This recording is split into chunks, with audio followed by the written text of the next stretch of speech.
Victor had lived long enough to learn that old age was not gentle. It stripped people of their pride slowly, quietly, first strength, then independence, and finally, respect. At 72, Victor's back curved slightly when he walked. His hands trembled when he held a cup of tea, and his voice no longer carried authority, but his mind was sharp, and his heart was heavy with memories. He lived with his wife, Maria, in their daughter Elena's house, or rather, in Elena's husband's house, because that was how her husband, Adrian, always referred to it. "This is my house," Adrian often said. "I allow people to stay here." Victor and Maria had moved in 3 years earlier. After selling their small countryside home to pay for Victor's heart surgery, they had not complained. They had not demanded anything. They told themselves family meant safety. They were wrong. Adrian's behavior toward Victor was never openly violent. It didn't need to be. Cruelty, Victor learned, could live in tone, in looks, in silence. He spoke sharply to Victor, corrected him in front of others, mocked his slow movements. "Careful, old man," Adrian would say with a smirk. "Don't break something. I can't afford another responsibility." Victor swallowed his pride every time. Maria squeezed his hand under the table, silently begging him not to respond. For Elena's sake, Victor stayed quiet. Elena loved her parents. That much was clear. But she lived trapped between loyalty and fear. Adrian controlled the finances, the house, the decisions. When Victor tried once to speak to her privately, she cried. "Please, Papa," she whispered, "just ignore him. He gets angry so easily." So Victor ignored and endured. Every morning Victor woke early, folded his blanket neatly, and sat by the window. He watched the street come alive, children going to school, shopkeepers opening shutters, life moving forward while he felt stuck in a borrowed corner of it. One evening, everything changed. It started as a small argument. Elena had forgotten to buy something Adrian wanted. His voice rose. Words sharpened. Maria tried to calm him. "Please," she said gently. "It's not a big thing. That was a mistake." Adrian turned on her like a flame catching dry leaves. "This is my house," he shouted, "and I'm tired of feeding extra mouths." Victor stood up slowly. "Lower your voice," he said calmly. "You're speaking to elders." Adrian laughed. "Not loudly, dangerously," he sneered. "You live here because of my kindness."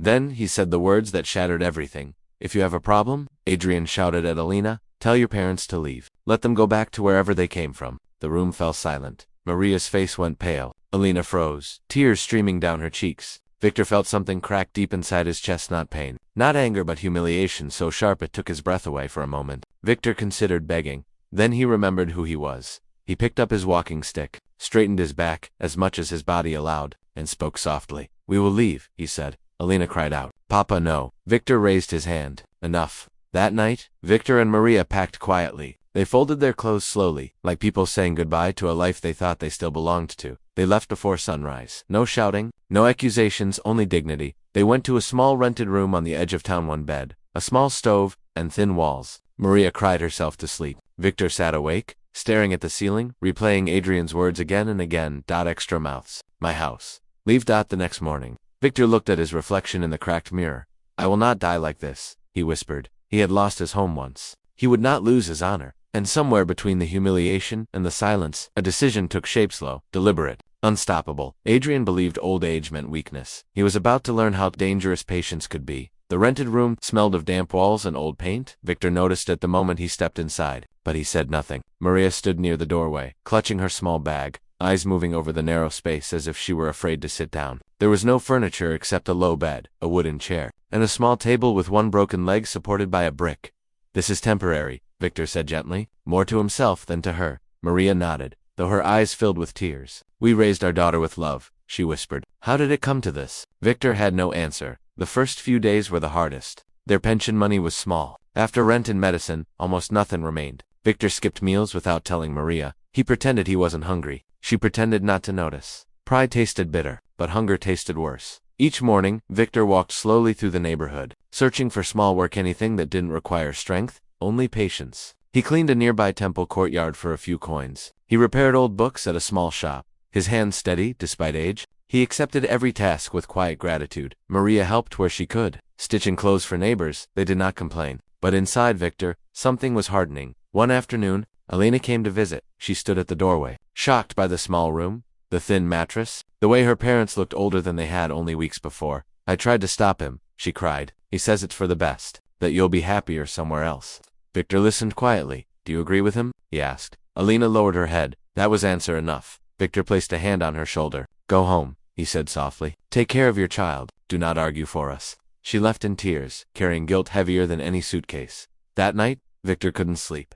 He thought of the house they had sold years ago. He thought of the money that had saved his life and the price they were now paying for survival. He thought of Adrian's words and the way the man had smiled while speaking them. Revenge, Victor realized, did not need rage, it needed time. The next day, Victor visited an old friend Samuel, a retired accountant who now volunteered at a community legal clinic. They sat across from each other over cups of weak tea. "I need advice," Victor said simply. Samuel listened carefully as Victor explained everything: the sale of their home, their dependents, Adrian's behavior, the eviction. When Victor finished, Samuel leaned back slowly. "He threw you out because he believed you had no power left." Victor's eyes were calm. "I want my dignity back." Samuel nodded. "Then we start with truth." Over the next weeks, Victor gathered documents, old sale papers, bank records, loan agreements. He learned something important: Adrian had used Victor's remaining savings as collateral for a business loan, without permission, without disclosure. It wasn't illegal in appearance, but it was unethical and risky. "If his business fails," Samuel explained, "your savings go with it."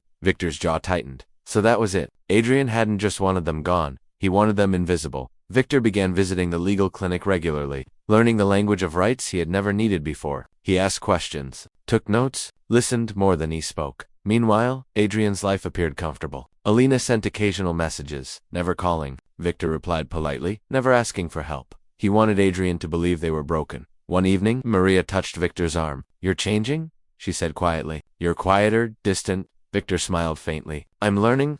He applied for a small senior assistance grant with Samuel's help. It wasn't much, but it stabilized their situation. He began tutoring children in the evenings: history, ethics, accounting basics. Parents respected him. Word spread. Slowly, people began listening again when Victor spoke. Power, he realized, did not vanish with age, it only changed shape. One night, as Victor locked up the tutoring room, he overheard two men talking nearby. "Adrian's business is struggling," one said. "He borrowed too much." Victor stopped walking. The second man laughed. "He thinks he's untouchable." Victor continued home, heart steady. That night, he wrote a list. Not of revenge, of truth. Adrian had insulted elders. He had misused trust. He had built his pride on borrowed ground, and Victor had time. Plenty of time. Change rarely announces itself. It slips in quietly, disguised as routine, until one day people look back and realize the ground beneath them has shifted. Victor understood this now. He did not rush. He did not threaten. He allowed time to do what force never could.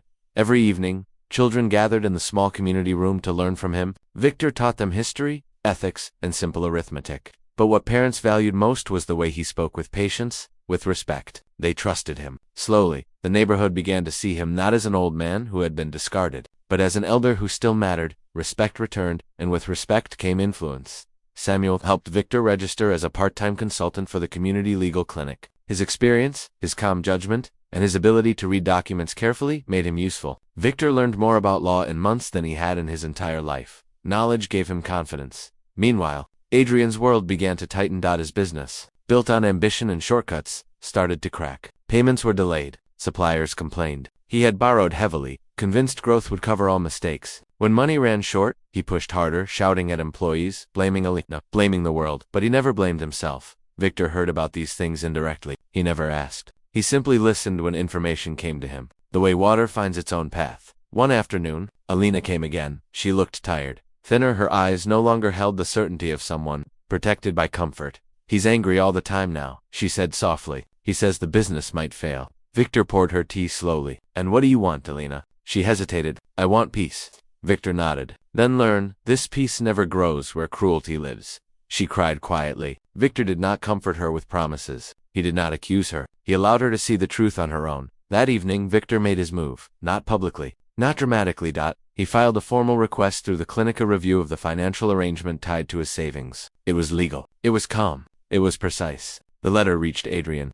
Through official channels, the effect was immediate. Adrian panicked. He stormed into the clinic days later, face red, voice loud. "Where is Victor?" he demanded. Victor was already waiting. They sat across from each other in a small room. "You went behind my back," Adrian hissed. "After everything I've done for you?" Victor looked at him steadily. "You mean after throwing us out?" Adrian scoffed. "You're old. You should be grateful." Victor leaned forward slightly. "I am old," he said, "which is why I know something you don't." Adrian frowned.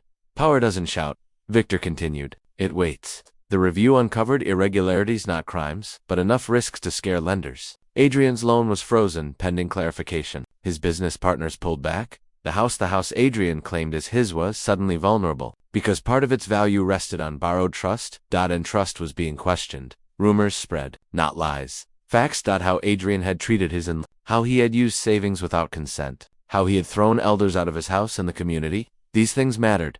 Elena moved back to her parents' room temporarily, bringing her child with her. She did not announce it. She simply arrived with a small bag and tired eyes. Victor welcomed her without judgment. Adrian stood alone in the house. He had once ruled. Weeks passed. One evening, Adrian came to Victor's door. He did not shout this time. He did not threaten. He looked afraid. "We can fix this," Adrian said. "Come back. I'll apologize. We'll forget everything." Victor studied him carefully. "No," he said quietly. Adrian's face twisted. "You want revenge?" Victor shook his head. "No, I want balance."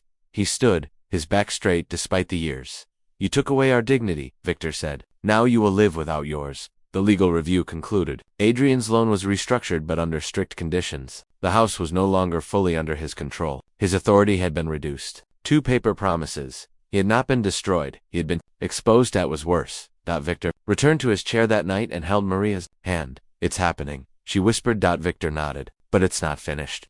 When power is taken away from a cruel man, it does not disappear quietly, it collapses." Adrian tried to recover what he had lost. He spoke to lawyers, begged lenders, blamed partners, but the damage was done. Once people stopped trusting him, every door became harder to open. His voice, once loud and unquestioned, now sounded desperate. The house he had claimed as his kingdom felt empty.